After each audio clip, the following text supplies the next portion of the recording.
संभाग की खबरें यूट्यूब पर देखने के लिए आज ही सब्सक्राइब करें उदयपुर न्यूज और बेल आइकन पर क्लिक जरूर करें ताकि संभाग की हर खबर आप तक सबसे पहले पहुंच सके।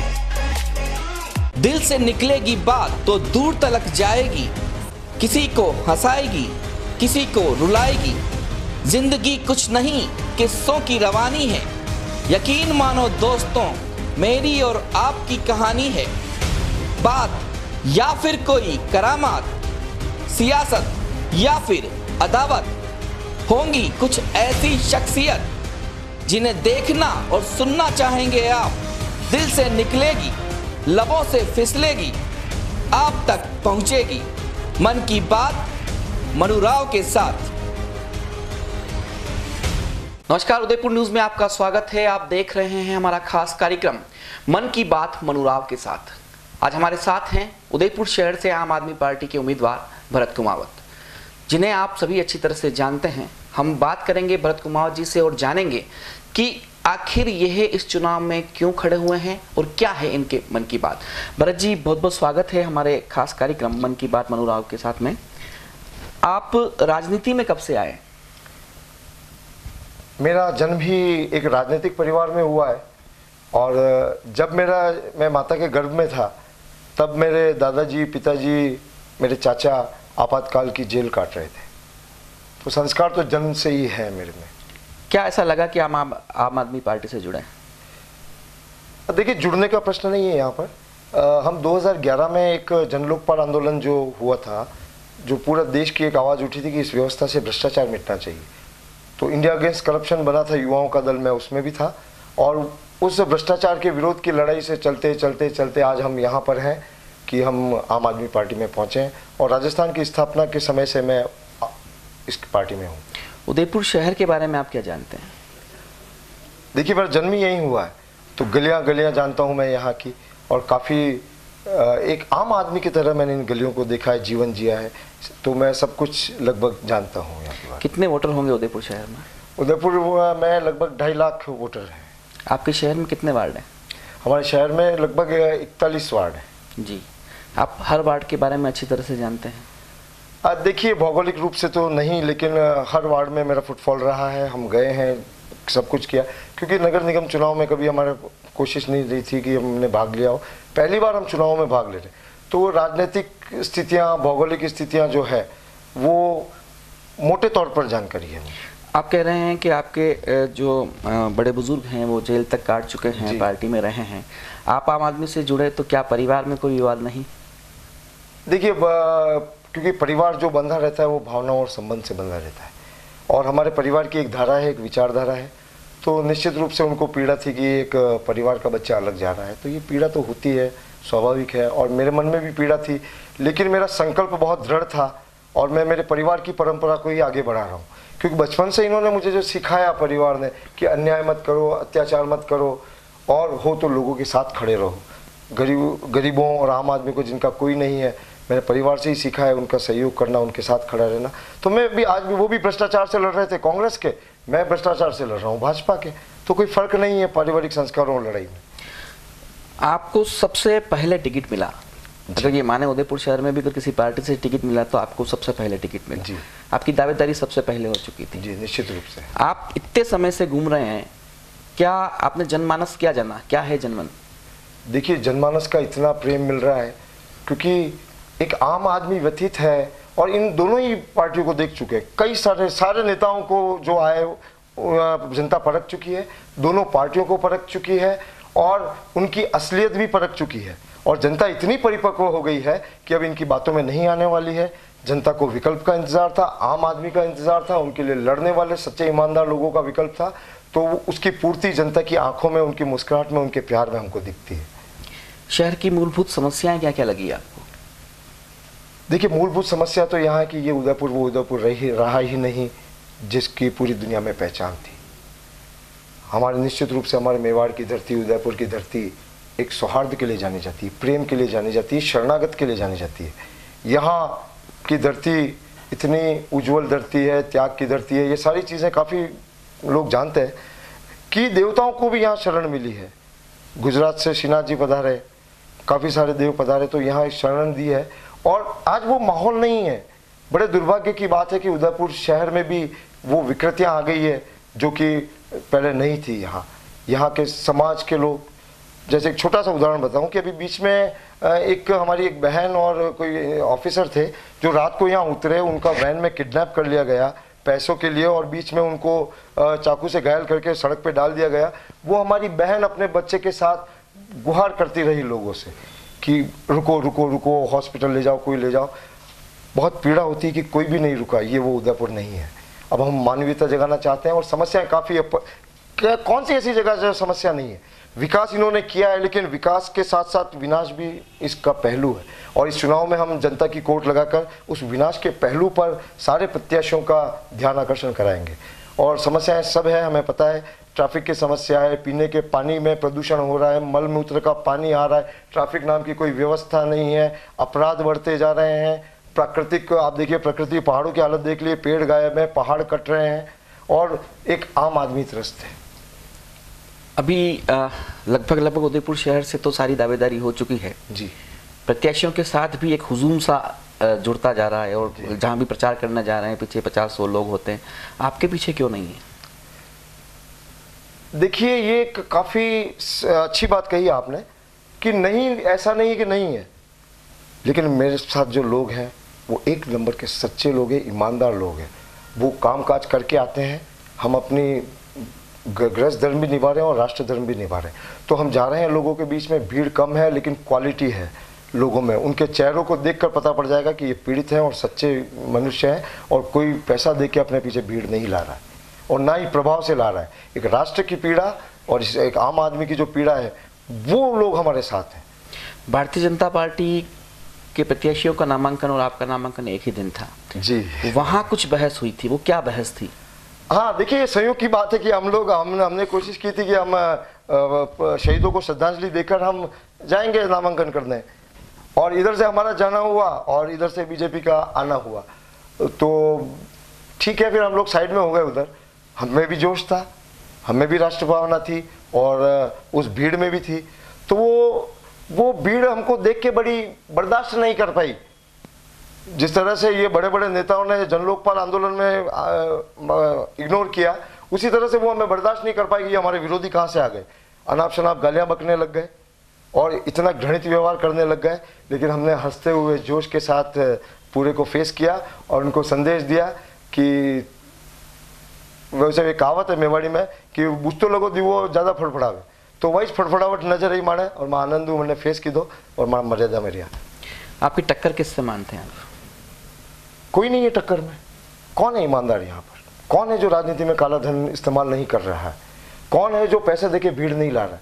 तो टक्कर किसकी होती है? बराबर वालों में होती है। हमारा कोई मुकाबला ही नहीं। कौन है यहाँ जो जनता से 1 रुपया 10 रुपया लेकर चुनाव लड़ने आ रहा है? कौन है यहाँ जो चुनाव सुधार की बात कर रहा है? कोई नहीं है। कौन है जो व्यवस्थाओं में भ्रष्टाचार की मिटाने की बात कर रहा है? अरे जबकि ये पार्टी तो इनकी देन है भ्रष्टाचार, तो कोई मुकाबला नहीं है यहाँ पर।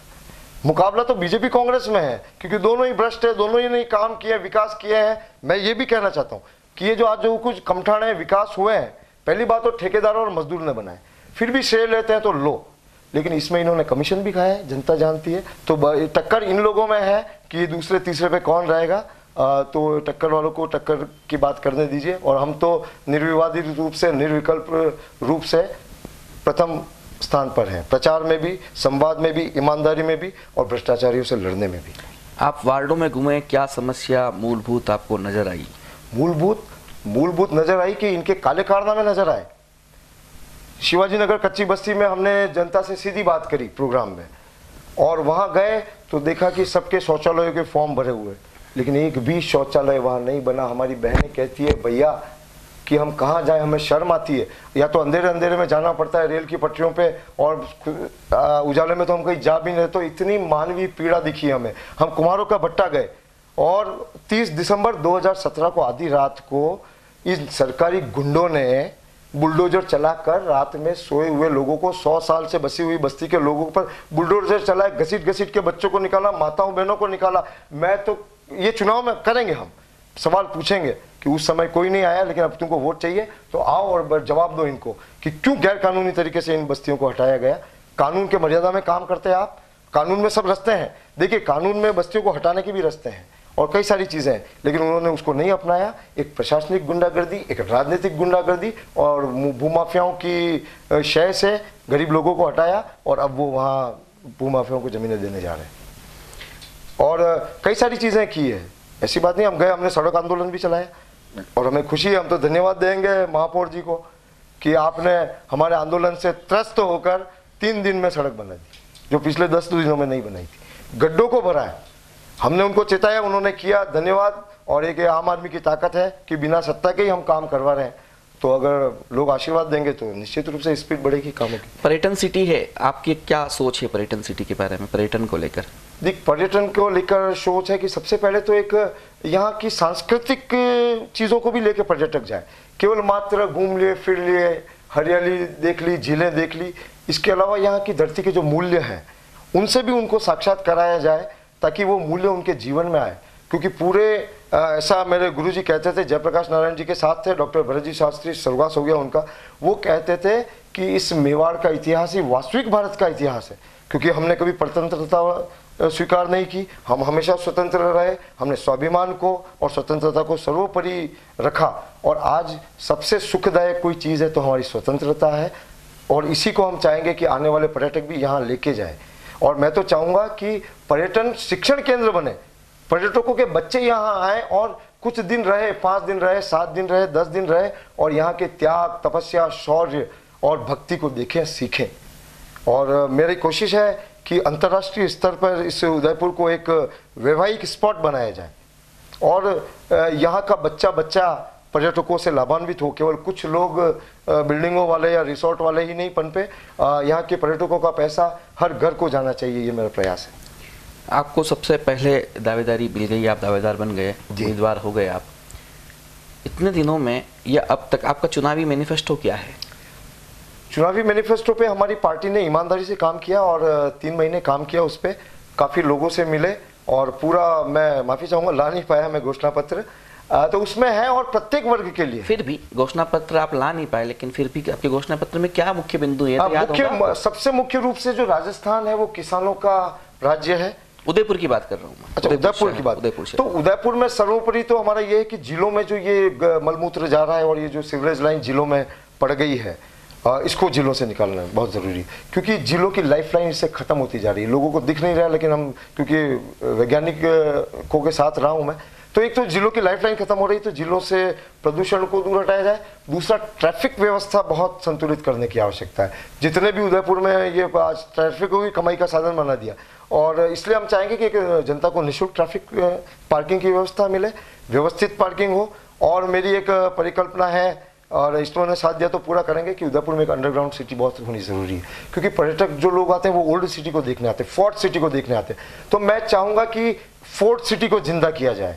ये जो फोर्ट था हमारा, इसको फोर्ट के स्वरूप में लाया जाए और ट्रैफिक की व्यवस्था को अंडरग्राउंड लाइन लाके कम की जाए कि पर्यटक लोग वगैरह अंडरग्राउंड में भी आ सकें, जा सकें और एक पूरी पर्यावरण से और पर्यावरण से प्रफुल्लित और प्रदूषण से मुक्त सिटी हो। ये मेरी इच्छा है।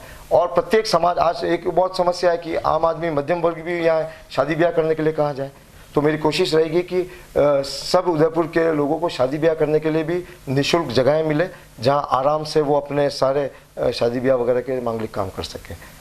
और बेरोजगारी भी बहुत बड़ी समस्या है और एक प्रोग्राम हम रखने वाले हैं, वैसे डिस्क्लोज नहीं करना चाहिए, फिर भी आपने पूछा, उदयपुर का कचरा जहाँ पर जा रहा है ट्रेंचिंग ग्राउंड पे, हम एक दिन जनता की कोर्ट वहाँ भी लगाएंगे और सारे प्रत्याशियों को बुलाएंगे कि इसके बारे में सबके क्या नेक विचार है। क्योंकि कचरा ट्रांसपोर्ट हो रहा है, ख़त्म नहीं हो रहा है, तो क्या हम कचरों के नगर बनाएंगे? तो ये भी एक चीज़ है, रोजगार से बच्चों को। आपको क्या लगता है जनता की कोर्ट में आपके बुलाए हुए प्रत्याशी आ जाएंगे? मैं तो जाऊँगा, जनता तो होगी, मुद्दे तो होंगे, समस्याएं तो होगी, समाधान तो होंगे, तो देना पड़ेगा उनको, बताना पड़ेगा जनता को। कोई बात नहीं आओ, आप लाइव कर देना, बता देना कि भरत कुमार ने समस्या उठाई है, उसका ये समाधान है, हमारा ये समाधान है, जनता देख लेगी, निर्णय कर लेगी। 7 दिसंबर को मतदान हो जाएंगे, 11 को परिणाम भी आ जाएंगे जी। हार जीत रहेगी या ना रहे, जो सब 11 को पता चलेगा। लेकिन आप जीते तो वो सारे काम करोगे और हारे तो भी वही काम करूंगा, सहयोग करूंगा विधायकों को। क्योंकि देखिए, ये राजनीतिक व्यवस्था का दुर्भाग्य है कि हमारे बहुत कम प्रतिनिधि हैं अगर जीवन में कभी अगर ईश्वर ने हमें चाहा और हमें कभी राज्य का मुखिया बनाया तो हम ये कोशिश करेंगे कि जैसे विधानसभा में 200 लोग हैं तो प्रत्येक विधानसभा में 200 प्रतिनिधि बैठे और सहकारिता से काम करें और योजनाएं बनाए। एक व्यक्ति के बस की बात नहीं है, आप खुद समझ सकते हैं इसको कि एक व्यक्ति कितना कहाँ ध्यान देगा। तो व्यवस्था का दोष है और इस पे हम हर चीज़ पे काम करेंगे। हारो या जीतो बड़ी बात नहीं है, हम ईमानदारी से अपना धर्म निभाएंगे, नागरिक होने का फर्ज निभाएंगे और जो भी जीतेगा उसको सहयोग करेंगे। और अगर मैं जीता तो जितने भी प्रत्याशी हैं इनकी विधायक परिषद बनाऊंगा और जो भी बजट आवंटित होगा इन्हीं के माध्यम से होगा और इनके घर के बाहर विधायक कार्यालय लगेगा और इनका पूरा विधायक का मान सम्मान मैं व्यक्तिगत रूप से दूंगा और जनता को कहूँगा ये आपके सेवा के लिए आए। और मेरा धन्यवाद है कि लोग आ रहे हैं लड़ने के लिए। कुछ लोग ठीक है अपना अपना मुद्दा है, लेकिन मैं इन सबको जनता की सेवा में जोत दूंगा, ये मेरा वादा है। उदयपुर शहर में आपके आदर्श नेता कौन है? उदयपुर शहर में आदर्श नेता अनंत गणेश जी त्रिवेदी, जो कि अंतर्राष्ट्रीय स्तर पे, देखिए उदयपुर बहुत अंतर्राष्ट्रीय लोगों की भी जन्मस्थली रहा है। मैं याद करना चाहूँगा डॉक्टर DS कोठारी, जिन्होंने भारत की रक्षा नीति बनाई, उन्हीं के शिष्य और उन्हीं के काफ़ी फैन है अनंत गणेश जी त्रिवेदी, उनकी टीम है और कई सारे लोग हैं। ऐसा नहीं कि एकमात्र है, लेकिन मैं उनसे जुड़ा रहा। यशवंत जी कोठारी हैं, डॉक्टर प्रदीप कुमावत है, GS टाक है, कई सारे लोग हैं ऐसे जो ईमानदार हैं और ऐसे प्रतिमाएं बड़ी बड़ी विभूतियां हैं जिनका लाभ इस उदयपुर को मिलना चाहिए। मैं उनके आशीर्वाद से काम करूंगा। राजनीति गुरु JP सोनी है। राजनीतिक आदर्श आपने भारतीय जनता पार्टी, कांग्रेस, जनसंघ के समय से या जो भी नेता रहे हैं उनमें आप किसे मानते हैं कि वाकई में उनकी राजनीति अच्छी थी और उनकी राजनीति से कुछ सीखने को आपको मिला? देखिए भानु कुमार जी शास्त्री, श्यामलाल जी कुमावत और श्रीमती दाकी देवी कुमावत मेरी दादी मेरा आदर्श रहे हैं और मुझे गढ़ा है उन्होंने, तो ये रहा है। गुलाब जी से भी बहुत सीखा है, लेकिन अब मुझे नफरत हो गई है उनसे। कारण? क्योंकि वो वीर थे। देखिए मैं उनको बहुत सुना है बचपन में, मैंने बहुत बहादुरी से, जब वो सत्ता में नहीं थे, जब शुरू में चुनाव लड़ते थे, बहुत बहादुरी से बोलते थे, भ्रष्टाचार के खिलाफ बोलते थे और मुझे लगता था कि बहुत मजबूत नेता है। लेकिन जब उनको विधायक चुना जनता ने और बहुत सर्वोच्च अपने शिखर पर पहुंचाया तो वो मजबूर नेता नजर आए। और उन्होंने खुद कहा, 2-4 बार मैंने सुना उनको, तो जैसे ये 100 फीट वाली रोड पे उनसे लोगों ने पूछा तो उन्होंने बड़ा ही सच बोलते हैं, कभी कभी बोल जाते हैं, सोच टपक जाता है सच उनसे। तो उस समय उन्होंने बोला कि क्या कहें, मैं कुछ बोलूंगा तो अपने ही लोग नाराज होंगे। इस 100 फीट इतनी स्ट्रेट थी, वो ऐसी सर्पिला कार हो गई। ऐसे कई सारे मुद्दे हैं जहां पर वो मजबूर नजर आए, क्योंकि वोटों की राजनीति ने, वोट बैंक की राजनीति ने गुलाब जी को भी मजबूर कर दिया। इसलिए नफरत हो गई कि हम तो साँचा बनने चाहिए, व्यवस्थाओं को में ढलने वाले नहीं, व्यवस्थाओं को ढालने वाले।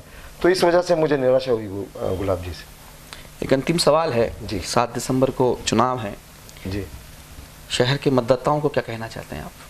हाँ, मतदाता को ये कहना चाहते हैं कि मेरा चुनाव प्रचार अभियान भी यही है कि लोक परीक्षा अभियान, ये परीक्षा है मतदाताओं की, ये परीक्षा है प्रत्याशियों की। तो अब मतदाता भी अपनी परीक्षा लें, पहले तो सोचें कि वोट क्या है, वोट क्यों है, किसने आपको वोट दिया, आपके वोट का क्या प्रभाव पड़ेगा, और दूसरा अपना प्रश्न पत्र तैयार करे जनता। यही जनता की परीक्षा है कि मेरा प्रश्न पत्र तो तैयार करूं। और मैं तो कहूंगा कि वोट को अपना रिश्तेदार बनाओ, या तो अपना बेटा बनाओ या अपनी बेटी बनाओ। फिर अब सोचो कि जो भी चुनाव लड़ रहे हैं प्रत्याशी, उनमें से बेस्ट को चुनो, सोच समझ के चुनो। और हमारा तो ये रिक्वेस्ट है कि काला धन उपयोग करने वालों को मत चुनो, क्योंकि जैसा बीज बोएंगे वैसा सरकार बनेगी। काला धन इस्तेमाल करने वालों को वोट दोगे तो आगे जाके काला धन बनाएगा। और यही कहना चाहता हूँ जनता को, जनता स्वयं समझदार है। हम तो परीक्षा इसीलिए देने जा रहे हैं कि जनता हमें सवाल पूछे, क्योंकि सवाल पूछे बिना अगर कोई जजमेंट ले लोगे तो फिर वो मतदाता धर्म के साथ अन्याय हो जाएगा। तो ये थे भरत जी कुमावत, आम आदमी पार्टी से प्रत्याशी हैं। 7 दिसंबर को चुनाव है। उदयपुर न्यूज़ सभी मतदाताओं से यही अपील करना चाहता है कि 7 दिसंबर को अवकाश है और इस अवकाश का फ़ायदा उठाते हुए मतदान करने जरूर जाएं, क्योंकि आपका मताधिकारी बताएगा कि आपके दिलों पर राज कौन करता है। आज जो आपकी चौखट पर आ रहे हैं, उनकी चौखट पर आपको 5 साल तक जाना है। तो सोचिए, समझिए और अपने मताधिकार का प्रयोग कीजिए। जारी है मन की बात। नमस्कार।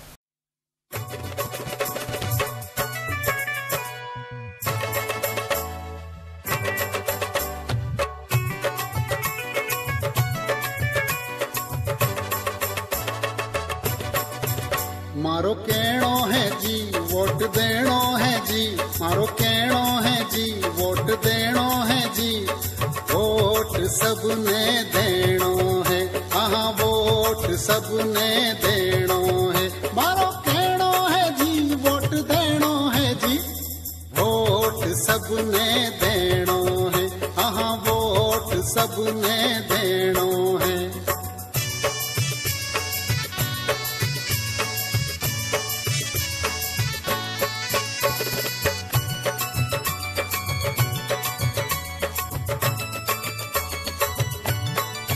सात दिसंबर ने बूथ पे जानो है जी, वोट डालना है जी, पर्ची देखनी है जी, वोट डालना है जी, पर्ची देखनी है जी। वीवी पेट में देखनी है, हाँ वीवी पेट में देखनी है। मारो कहनो है जी वोट देनो है जी, वोट सबने देनो है। हाँ वोट सबने देनो है।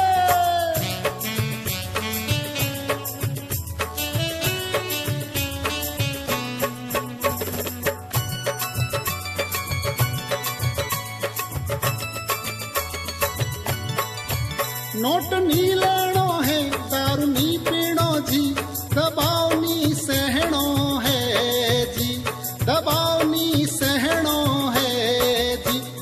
लोकतंत्र मजबूत करनो है, हाँ लोकतंत्र मजबूत करनो है। मारो कहनो है जी वोट देनो है जी, वोट सबने देनो है। हाँ वोट सबने देनो है। पाया वोट सबने देनो है, कुका वोट सबने देनो है। रे बापू वोट सबने देनो है। ओ बेना वोट सबने देनो है। बासा वोट सबने देनो है।